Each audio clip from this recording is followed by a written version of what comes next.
दोस्तों एक बार फिर से हम आपके लिए UP Panchayati Raj form fill up 2025 apply online process की अपडेट लेके आ चुके हैं।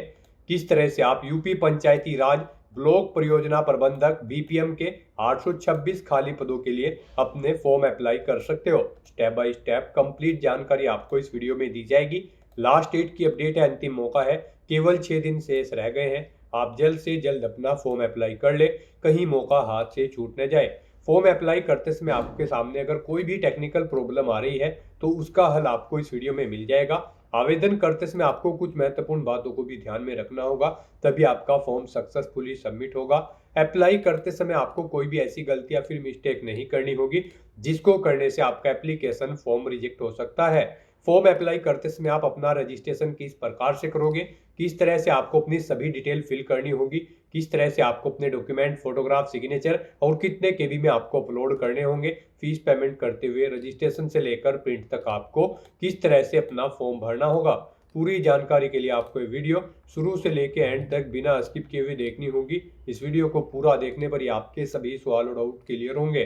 तो चलिए दोस्तों, बिना कोई वक्त गंवाए शुरू करते हैं UP Panchayati Raj form fill up की पूरी जानकारी। फॉर्म भरने से पहले आपको सबसे पहले हमारी वेबसाइट IND सरकारी नौकरी के इस पेज पर विजिट करना होगा, जिसका लिंक आपको नीचे description plus first comment box में मिल जाएगा। और हमारे इस पेज पर विजिट करके आप यहां से यूपी पंचायती राज का फॉर्म अप्लाई कर सकते हो। उत्तर प्रदेश पंचायती राज डिपार्टमेंट पंचायती राज विभाग के अंतर्गत ब्लॉक परियोजना प्रबंधक बीपीएम की पोस्ट निकाली गई है। 826 वैकेंसीज है। लास्ट डेट की अपडेट है, अंतिम मौका है, केवल 6 दिन शेष है। आप आज ही से अपना फॉर्म अप्लाई कर ले, आखिरी समय का वेट न करें। 15,001 प्रति माह के लिए सैलरी है। ग्रेजुएशन डिग्री से आप अप्लाई कर सकते हो। 18 से 35 वर्ष आयु सीमा है। फीस जमा नहीं करनी होगी। सिलेक्शन होगा शॉर्ट लिस्टिंग, डॉक्यूमेंट वेरिफिकेशन और मेरिट लिस्ट के आधार पे। ऑनलाइन अप्लाई कर सकते हो। यूपी जॉब लोकेशन है पंचायती राज.up.nic.in इसकी ऑफिशियल वेबसाइट है, जिससे आप अपना फॉर्म अप्लाई कर सकते हो। इंपोर्टेंट लिंक सेक्शन के अंतर्गत ऑफिशियल नोटिफिकेशन पीडीएफ लिंक पर क्लिक करके आप इसकी पीडीएफ डाउनलोड कर सकते हो, जिसके अंतर्गत आपको category wise vacancies, age limit, salary की डिटेल और साथ ही साथ आवेदन करने की अंतिम तिथि की जानकारी मिल जाएगी। क्वालिफिकेशन की डिटेल, कुछ महत्वपूर्ण निर्देश भी दिए गए हैं। तो फॉर्म अप्लाई करने से पहले आप ये नोटिफिकेशन की पीडीएफ रीड आउट कर ले, देन उसके बाद अपना फॉर्म अप्लाई कर ले। फॉर्म अप्लाई करने के लिए आपको अप्लाई ऑनलाइन के इस लिंक पर क्लिक करना होगा, तो आपके सामने ऑनलाइन आवेदन करने का ये ऑफिशियल पोर्टल ओपन हो जाएगा। यहाँ पर आने के बाद गाइज आपको लॉगिन के इस लिंक पर क्लिक करना है, या फिर अगर आप जॉब सीकर हैं तो आपको RUA जॉब सीकर के इस ऑप्शन पर क्लिक करना है। इनमें से आप किसी भी ऑप्शन पर क्लिक करें, फिर आपके सामने यहाँ पर कुछ इस तरह से इंटरफेस ओपन होगा। यहाँ पर अगर आपने इस पोर्टल पर पहले से रजिस्ट्रेशन कर रखा है तो बस आपको अपनी यूजर ID यहाँ पर एंटर करनी है। यहाँ पर आपको जॉब सीकर सेलेक्ट करना है। इसमें आपको मल्टीपल ऑप्शन देखने को मिलेंगे, job seeker, employer, departmental officer, सेवा मित्रा या फिर एडमिन। तो यहाँ पर आपको जॉब सीकर सेलेक्ट करना है। उसके बाद आपको अपनी यूजर ID यहाँ पर एंटर करनी है, अपना पासवर्ड आपको एंटर करना है, ये कैप्चा कोड आपको यहाँ पर एंटर करना है और उसके बाद फिर यहाँ पर आपको सबमिट के इस ऑप्शन पर क्लिक करते हुए लॉगिन करके अपना फॉर्म अप्लाई कर लेना है। और गाइज अगर आप यहाँ पर इस पोर्टल के थ्रू किसी भी भर्ती के लिए फर्स्ट टाइम अप्लाई करने जा रहे हो तो सबसे पहले यहाँ पर आपको अपना रजिस्ट्रेशन करना होगा। यहाँ पर आपको उसके लिए जॉब सीकर साइन अप का ये ऑप्शन दिया गया है। आप यहाँ पर इस लिंक पर क्लिक करें, उसके बाद आपके सामने साइन अप का फॉर्म ओपन हो जाएगा। यहाँ पर आपको साइन अप का फॉर्म कुछ इस तरह से शो होगा। इसमें अपनी बेसिक डिटेल्स प्रोवाइड करते हुए आपको अपना रजिस्ट्रेशन करना होगा। सबसे पहले यहाँ पर आपको अपना फर्स्ट नेम एंटर करना है। आपकी 10वीं की मार्कशीट के अकॉर्डिंग आपको ये डिटेल देनी है। फिर आपको अपना मिडिल नेम और लास्ट नेम देना है। अगर मिडिल नेम लास्ट नेम है नहीं है तो इन कॉलम्स को आप खाली छोड़ सकते हैं। फिर यहाँ पर आपको अपना आधार नंबर देना है, अपना मोबाइल नंबर आपको एंटर करना है, अपनी ईमेल ID आपको एंटर करनी है। उसके बाद गाइज आपको यहाँ पर अपनी डेट ऑफ बर्थ सेलेक्ट कर लेनी है इस कैलेंडर में से। अपना जेंडर आपको सिलेक्ट करना है, आप मेल हो, फीमेल हो या फिर ट्रांसजेंडर जो भी है आप उस चेकबॉक्स को ओके कर दें। यहाँ पर वो आपको सिलेक्टेड शो हो जाएगा। फिर यहाँ पर आपको अपनी यूजर ID एंटर करनी है। आप अपनी चॉइस के अकॉर्डिंग कोई भी यूजर ID यहाँ पर क्रिएट करें। अपना पासवर्ड आप क्रिएट करें। पासवर्ड यहाँ पर आपका अल्फा न्यूमेरिक फॉर्मेट में होना चाहिए। मीन्स आपके पासवर्ड में कम से कम एक अपर केस कैरेक्टर, एक लोअर केस कैरेक्टर, एक इंटीजर नंबर और एक स्पेशल कैरेक्टर जैसे कि @ या फिर डॉलर होना चाहिए। इस फॉर्मेट में यहाँ पर आपको अपना पासवर्ड एंटर करना है। वही पासवर्ड आपको कन्फर्म पासवर्ड फील्ड में एंटर करना है। उसके बाद गाइज आपको यहाँ पर आई इस चेकबॉक्स को ओके करना है आई होल्डर के। उसके बाद फिर आपको ये कैप्चा कोड यहाँ पर एंटर करना है और फिर वेरीफाई आधार नंबर के ऑप्शन पर क्लिक करना है और अपनी आधार वेरिफिकेशन यहाँ पर आपको कंप्लीट कर लेनी है। फिर आपको आपके डैशबोर्ड में डायरेक्ट कर दिया जाएगा। अब यहाँ पर आपको सबसे पहले अपनी प्रोफाइल कंप्लीट कर लेनी है। उसके लिए अब यहाँ पर आपको प्रोफाइल प्रिविष्टि इस लिंक पर क्लिक कर देना है। फिर आपके सामने यहाँ पर कुछ इस तरह से इंटरफेस खुल जाएगा। यहाँ पर आपसे पूछा गया कि क्या आप पूर्व में पंजीकृत हैं। अगर आपने पहले से पंजीकरण कर रखा है तो यहाँ पर आप हाँ सेलेक्ट करें और यहाँ पर अपनी पंजीकरण संख्या, पंजीकरण दिनांक और अंतिम नवीनीकरण का दिनांक एंटर करने के बाद आपको आगे की डिटेल्स को फिल आउट कर देना है। और अगर आप पूर्व में पंजीकृत नहीं है तो यहाँ पर आपको नहीं सेलेक्ट कर लेना है। उसके बाद यहाँ पर आपको अपना फर्स्ट नेम एंटर कर देना है, उसके बाद आपको अपना मिडिल नेम और उसके बाद यहाँ पर आपको अपना लास्ट नेम एंटर कर देना है। और अगर आपका मिडिल नेम यानी कि मध्य नाम और अंतिम नाम नहीं है तो आप इन कॉलम्स को खाली छोड़ सकते हो। फिर आपको यहाँ पर अपना नाम हिंदी में टाइप करना है। हिंदी में नाम टाइप करने के लिए आप translate.google.co.in को ओपन करके यहाँ पर अपना नाम हिंदी में एंटर कर सकते हो और फिर यहाँ से इसे कॉपी करके आप यहाँ पर पेस्ट कर सकते हो। फिर उसके बाद यहाँ पर आपको अपनी वैवाहिक स्थिति बतानी है। आप अविवाहित हो, विवाहित हो, विधवा हो, तलाकशुदा हो या फिर विधुर हो, अपने अकॉर्डिंग आपको यहाँ पर ऑप्शन सेलेक्ट कर लेना है। फिर यहाँ पर आपको अपनी जन्म तिथि एंटर कर देनी है। उसके बाद यहाँ पर आपको अपने पिता का नाम इंग्लिश में एंटर करना है।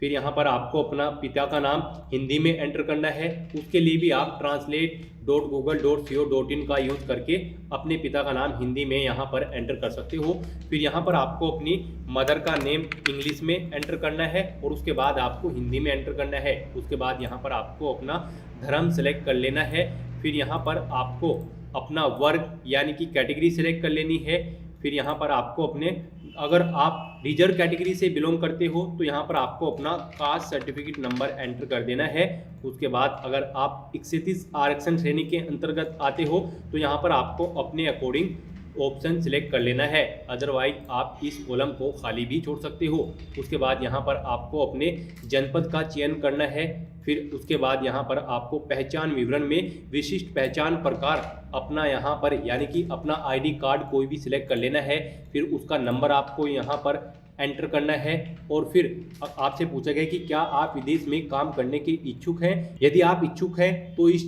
चेकबॉक्स को ओके कर दें, अदरवाइज आप इसे खाली छोड़ सकते हैं। अगर आप इस चेकबॉक्स को ओके करते हैं तो यहाँ पर आप वो इच्छित स्थान यहाँ से सिलेक्ट कर सकते हो। उसके बाद यहाँ पर अब आपको अपना फोटो अपलोड करना है। आपको चूज फाइल बटन पर क्लिक करना है, फाइल को सिलेक्ट कर लेना है और अपना फोटो यहाँ पर अपलोड कर देना है। और उसके बाद यहाँ पर अब आपको सुरक्षित करें बटन पर क्लिक करना है। सुरक्षित करें बटन पर क्लिक करने के बाद आपकी ये सभी डिटेल्स यहाँ पर सेव हो जाएंगी। अब यहाँ पर आपको संपर्क इस टैब पर क्लिक करना है। उसके बाद आपके सामने यहाँ पर कुछ इस तरह से इंटरफेस खुल जाएगा। अब यहाँ पर आपको पत्राचार करने के लिए अपनी सभी संपर्क यानी कि कॉन्टैक्ट डिटेल्स को फिल आउट कर देना है। सबसे पहले यहाँ पर आपको अपना स्टेट सिलेक्ट कर लेना है। गाइज यहाँ पर ये फॉर्म आप हिंदी और इंग्लिश दोनों लैंग्वेजेस में फिल कर सकते हो। यहाँ पर आपको हिंदी और इंग्लिश के ये दो चेकबॉक्सेस प्रोवाइड कराए गए हैं। आप जिस लैंग्वेज में अपना फॉर्म फिल करना चाहते हो यहाँ से आप सिलेक्ट कर सकते हो।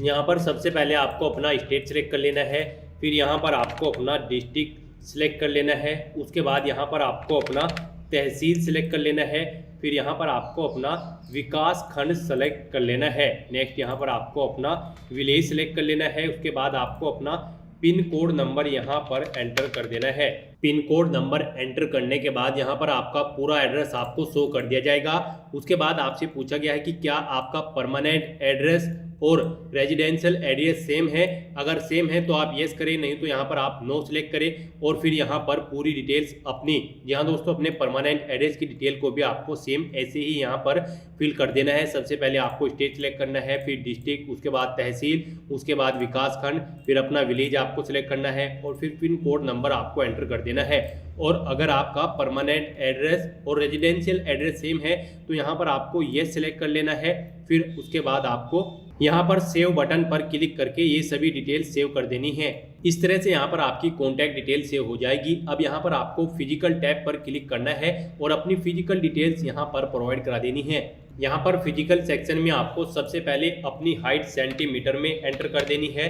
फिर आपको अपना वेट यहाँ पर किलोग्राम में एंटर करना है, उसके बाद आपको अपना ब्लड ग्रुप यहाँ से सिलेक्ट कर लेना है, फिर अपनी आई साइट के बारे में आपको बताना है कि वो जनरल है या स्पेक्टलेस लेंस है, आपको अपने अकॉर्डिंग सिलेक्ट कर लेना है। फिर आपसे पूछा गया कि क्या आप हैंडीकैप्ड हो, अगर हो तो येस करें और फिर यहाँ पर अपनी हैंडीकैप कैटेगरी सिलेक्ट कर लें, हैंडीकैप सब कैटेगरी सिलेक्ट कर लें, फिर हैंडीकैप परसेंट आपको यहाँ पर बताना है, फिर वर्किंग कैपेसिटी आपको यहाँ पर सिलेक्ट कर लेनी है और अगर आप हैंडीकैप नहीं हो तो यहाँ पर आपको नो सिलेक्ट कर लेना है और सेव बटन पर क्लिक करके अपनी फिजिकल डिटेल्स को सेव कर देना है और उसके बाद आपको एजुकेशन टैब पर क्लिक करना है। फिर आपसे पूछा गया है कि क्या आप एजुकेटेड हैं, तो यहाँ पर आपको ये सिलेक्ट कर लेना है।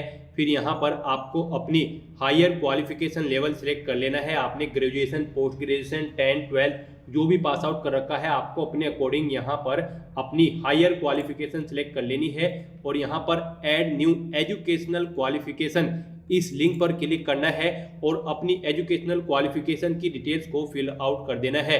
यहाँ पर आपको सबसे पहले एजुकेशनल ग्रुप सिलेक्ट कर लेना है, यहाँ पर आपको सबसे पहले अपनी 10th क्लास की डिटेल को प्रोवाइड कराना है, उसके लिए यहाँ पर आपको SSC/हाई स्कूल ये सिलेक्ट कर लेना है। फिर आपको यहाँ पर अपनी कैटेगरी सिलेक्ट करनी है, आपने अपनी high school art, commerce, science किस सब्जेक्ट में की है, किस स्ट्रीम में की है वो यहाँ पर आपको सिलेक्ट कर लेनी है। फिर यहाँ पर आपको अपना एजुकेशन लेवल सिलेक्ट कर लेना है, हाई स्कूल, उसके बाद आपको स्पेशलाइजेशन चीफ सब्जेक्ट यहाँ पर अपना सिलेक्ट कर लेना है, जो सब्जेक्ट्स आपके पास थे वो यहाँ पर आपको सिलेक्ट कर लेने हैं और फिर यहाँ पर आपको अपनी एजुकेशन का मीडियम बताना है कि आपने हिंदी, इंग्लिश, बंगाली या फिर गुजराती किस में अपनी 10th क्लास पास आउट की है वो यहाँ पर आपको सिलेक्ट कर लेना है। फिर यहाँ पर आपको अपना स्टेट सिलेक्ट कर लेना है, किस स्टेट से आपने अपनी 10th क्लास पास आउट की है। फिर यहाँ पर आपको अपनी बोर्ड या फिर यूनिवर्सिटी का नाम आपको सिलेक्ट कर लेना है। उसके बाद यहाँ पर आपको अपने स्कूल या फिर कॉलेज का नाम एंटर कर देना है। फिर यहाँ पर आपको मोड ऑफ एजुकेशन में बताना है कि आपने अपनी 10th class full time, part time, correspondence या फिर ओपन बोर्ड से की है, वो यहाँ पर आपको अपने अकॉर्डिंग ऑप्शन सिलेक्ट कर लेना है। फिर आपको अपनी 10th क्लास का जो रिजल्ट है उसका नंबर यहाँ पर एंटर कर देना है। फिर आपको टाइप ऑफ एजुकेशन में बताना है कि आपने वो पास आउट कर ली है यानी कि कंप्लीट कर ली है या फिर आप कंटिन्यू हो यानी कि आप 10th में अपियर हो, यहाँ पर आपको अपने अकॉर्डिंग ऑप्शन सिलेक्ट कर लेना है। अगर आपने अपनी 10th क्लास कंप्लीट कर ली है तो यहाँ पर आपको पासिंग ईयर में सबसे पहले मंथ सेलेक्ट करना है, कब आपने कौन से मंथ में आपने अपनी 10th क्लास पास आउट की थी। फिर आपको यहाँ पर ईयर सिलेक्ट कर लेना है, उसके बाद यहाँ पर कितने टोटल मार्क्स थे वो एंटर करने हैं, फिर कितने मार्क्स आपने ऑब्टेन किए थे वो आपको एंटर करने हैं। फिर आपको यहाँ पर अपनी ग्रेड या फिर परसेंटेज बतानी है कि आपके मार्क्स ग्रेड में थे या फिर परसेंटेज में। उसके बाद यहाँ पर आपको सेव बटन पर क्लिक करना है और अपनी ये डिटेल सेव कर देनी है। तो इस तरह से यहाँ पर आपकी 10th क्लास की डिटेल सेव हो चुकी है। अब यहाँ पर आप ऐड न्यू एजुकेशन क्वालिफिकेशन इस लिंक पर क्लिक करके अपनी 12th और ग्रेजुएशन की डिटेल्स भी सेम ऐसे ही यहाँ पर प्रोवाइड करा सकते हो। आपको एक बार फिर से यहाँ पर add new education details link पर क्लिक करना है और अपनी 12th और ग्रेजुएशन की डिटेल्स को भी सेम ऐसे ही यहाँ पर फिल कर दे के सेव कर देना है। एजुकेशनल क्वालिफिकेशन की अगर बात करें तो यहाँ पर यूपी ब्लॉक परियोजना प्रबंधक BPM की इस पोस्ट पर अप्लाई करने के लिए आपके पास ग्रेजुएट डिग्री होनी चाहिए किसी भी स्ट्रीम के अंतर्गत मिनिमम 60% मार्क्स के साथ। तो इस तरह से यहाँ पर अपनी एजुकेशनल क्वालिफिकेशन की 10th, 12th या फिर जो भी आपने कर रखा है उसकी डिटेल फिल करने के बाद अब यहाँ पर आपको एजुकेशन नॉलेज इस टैब पर क्लिक करना है। अब यहाँ पर आपको अपनी लैंग्वेज सिलेक्ट कर लेनी है और अगर आप स्पीक करना जानते हो तो यहाँ पर आपको इस चेकबॉक्स को ओके कर देना है, राइट करना जानते हो तो इस चेकबॉक्स को भी ओके करना है, रीड करना जानते हो तो इस चेकबॉक्स को ओके कर देना है। उसके बाद यहाँ पर आपको सेव बटन पर क्लिक करके ये डिटेल सेव कर देनी है। ऐसे यहाँ पर आप 1 बाय 1 करके एक से ज़्यादा लैंग्वेजेस ऐड कर सकते हो और उनकी डिटेल्स को यहाँ पर आप सेव कर सकते हो। लैंग्वेजेस की डिटेल्स यहाँ पर सेव करने के बाद अब आपको स्किल टैब पर क्लिक करना है और अपनी स्किल्स की इंफॉर्मेशन आपको यहाँ पर प्रोवाइड करा देनी है और फिर यहाँ पर ऐड न्यू स्किल इस लिंक पर क्लिक करके अपनी स्किल्स की इंफॉर्मेशन आपको प्रोवाइड करानी है। यहाँ पर आपको स्किल सिलेक्ट कर लेनी है। उसके बाद आपसे पूछा गया है कि वोकेशनल ट्रेनिंग की स्किल्स आपने किसी इंस्टीट्यूट में अटेंड की है, तो यहाँ पर आपको यह सिलेक्ट कर लेना है और फिर यहाँ पर आपको रिकॉग्नाइजेशन बॉडी सिलेक्ट कर लेनी है कि वो किससे रिकॉग्नाइज है। उसके बाद आपको इंस्टीट्यूट का नाम एंटर करना है, फिर आपको यहाँ पर ट्रेनिंग स्टेटस बताना है कि आप कंप्लीट कर चुके हो या फिर ऑनगोइंग है। कंप्लीट अगर आप कर चुके हो तो यहाँ पर आपको पासिंग ईयर सेलेक्ट कर लेना है। फिर यहाँ पर आपको फुल मार्क्स कितने थे वो एंटर करने हैं और कितने मार्क्स आपने ऑब्टेन किए थे वो एंटर कर देने हैं। और फिर अपनी ग्रेड या फिर परसेंटेज किस में आपके मार्क्स थे वो आपको यहाँ से सिलेक्ट करके सेव बटन पर क्लिक करके इस पूरी डिटेल्स को सेव कर देना है। फिर आपको ओके करना है। इस तरह से यहाँ पर आपकी स्किल्स की डिटेल सेव हो जाएगी। अब यहाँ पर आपको एक्सपीरियंस टैब पर क्लिक करना है और अपने एक्सपीरियंस के रिगार्डिंग सभी डिटेल्स को फिल कर देना है। अगर आपको एक्सपीरियंस है तो यहाँ पर आप ये सिलेक्ट करें और फिर अपने एक्सपीरियंस की पूरी डिटेल आप यहाँ पर फिल कर दें। जैसे कि टोटल एक्सपीरियंस आपको कितना है साल में यहाँ पर सिलेक्ट कर लेना है। फिर आपको माह सिलेक्ट कर लेने हैं।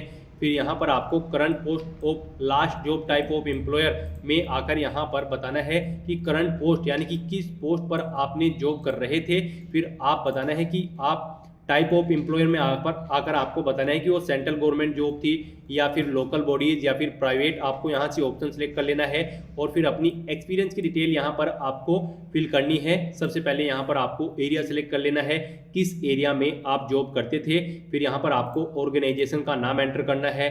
टाइप ऑफ एम्प्लॉयर में आपको बताना है कि किस टाइप के आपकी जॉब थी, प्राइवेट या फिर गवर्नमेंट या फिर सेंट्रल गवर्नमेंट। उसके बाद आपको जॉब डिस्क्रिप्शन में यहाँ पर सभी डिटेल्स प्रोवाइड करा देनी है। डेट ऑफ ज्वाइनिंग में आपको इस कैलेंडर में से डेट सिलेक्ट कर लेनी है, कब से आपने अपनी जॉब ज्वाइन की थी। उसके बाद आपने उसे अगर छोड़ दिया है जॉब को तो वो रीजन आपको यहाँ पर एंटर करना होगा, क्यों आपने अपनी जॉब छोड़ी है। फिर यहाँ पर पे ऑन लिविंग जॉब्स हैं तो यहाँ पर वो डिस्क्रिप्शन आपको फिल कर देना है। और अगर आप जॉब पर हो तो यहाँ पर आपको इस चेक बॉक्स को ओके कर देना है और यहाँ पर आपको पोस्ट का नाम एंटर करना है, जॉब का नेचर एंटर कर देना है। डेट ऑफ लिविंग आपको यहाँ पर सिलेक्ट कर लेनी है अगर आप जॉब छोड़ चुके हो। और उसके बाद आपको सेव बटन पर क्लिक करके अपनी एक्सपीरियंस की डिटेल को यहाँ पर सेव कर देना है। और अगर आपको एक्सपीरियंस नहीं है तो यहाँ पर आप नो सेलेक्ट करें और फिर ये डिटेल्स आपको फिल नहीं करनी होगी। यहाँ पर कंडक्टर की इस पोस्ट पर अप्लाई करने के लिए आपके पास एक्सपीरियंस होना जरूरी नहीं है, तो यहाँ पर आप नो भी सिलेक्ट कर सकते हो और येस भी आप सिलेक्ट कर सकते हो। तो इस तरह से यहाँ पर आपके एक्सपीरियंस की डिटेल सेव हो जाएगी। फिर यहाँ पर अब आपको प्रीफ्रेंस इस टैब पर क्लिक कर देना है। फिर आपके सामने यहाँ पर कुछ इस तरह से इंटरफेस खुल जाएगा। अब यहाँ पर आपको फील्ड सिलेक्ट कर लेनी है जिस फील्ड के अंतर्गत आप जॉब करने के इच्छुक हैं। और उसके बाद यहाँ पर आपको जॉब विलिंगनेस में आप कोई एक ऑप्शन सेलेक्ट कर लेना है। आप सेंट्रल गवर्नमेंट की जॉब करना चाहते हो, पब्लिक सेक्टर की या लोकल बॉडी की या फिर सभी करना चाहते हो तो यहाँ पर आपको ऑल सेलेक्ट कर लेना है। उसके बाद आपसे पूछा गया है कि क्या आप पार्ट टाइम वर्क में इंटरेस्टेड हैं, अगर है तो यस करें, नहीं तो यहाँ पर आप नो सेलेक्ट कर लें। फिर आपको अपनी सैलरी के बारे में बताना है, किस सैलरी तक की जॉब आप यहाँ पर लेना चाहते हैं, आपको ऑप्शन सिलेक्ट कर लेना है। उसके बाद आपसे पूछा गया है कि क्या आप अपने डिस्ट्रिक्ट से बाहर भी जॉब करना चाहते हैं, अगर चाहते हैं तो यस करें, नहीं तो यहाँ पर नो करें। और फिर सेव बटन पर क्लिक करके ये डिटेल सेव कर दें। उसके बाद आपको डिक्लेरेशन टैब पर क्लिक करना है। डिक्लेरेशन सेक्शन में आकर आपको इस चेकबॉक्स को ओके करना है और सेव बटन पर क्लिक कर देना है। इस तरह से यहाँ पर आपकी प्रोफाइल कंप्लीट हो जाएगी। अब यहाँ पर आपको अप्लाई फॉर जॉब इस लिंक पर क्लिक करना है। नेक्स्ट आपके सामने यहाँ पर कुछ इस तरह से इंटरफेस होगा। यहाँ पर आउटसोर्स की जितनी भी वैकेंसीज है उन सभी की लिस्ट आपको यहाँ पर शो कर दी गई है। यहाँ पर आप जिस भी भर्ती के लिए अप्लाई करना चाहते हैं, जैसे कि आप यूपी पंचायती राज डिपार्टमेंट में ब्लॉक परियोजना प्रबंधक बीपीएम की वैकेंसी को सर्च करना है, जिसकी लास्ट डेट अप्लाई करने की 15 दिसंबर 2025 है। तो यहाँ पर आपको अपनी बीपीएम की वैकेंसी को सर्च करना है और फिर आपको आवेदन करें के लिंक पर क्लिक करके बीपीएम की भर्ती के लिए अप्लाई कर देना है। आवेदन करें ऑप्शन पर क्लिक करते ही यहाँ पर आप उस भर्ती के लिए जिसके भी लिए अप्लाई करना चाहते हैं अप्लाई कर लोगे। यहाँ पर आपकी सभी डिटेल्स आपकी प्रोफाइल एंट्री से फैच कर ली जाएगी। बस आपको आवेदन करें के ऑप्शन पर क्लिक करना है और अपनी इस भर्ती के लिए अप्लाई कर लेना है। तो दोस्तों ऐसे आप यूपी पंचायती राज ब्लॉक परियोजना प्रबंधक बीपीएम की इस भर्ती के लिए अपने फॉर्म अप्लाई कर सकते हो बिना कोई मिस्टेक किए हुए। आज की इस वीडियो में बस इतना ही। आई होप ये वीडियो आपको पसंद आई होगी। अगर पसंद आई हो तो इसे लाइक और शेयर करें। चैनल पर नए हो तो इसे सब्सक्राइब कर लें। Thanks for watching.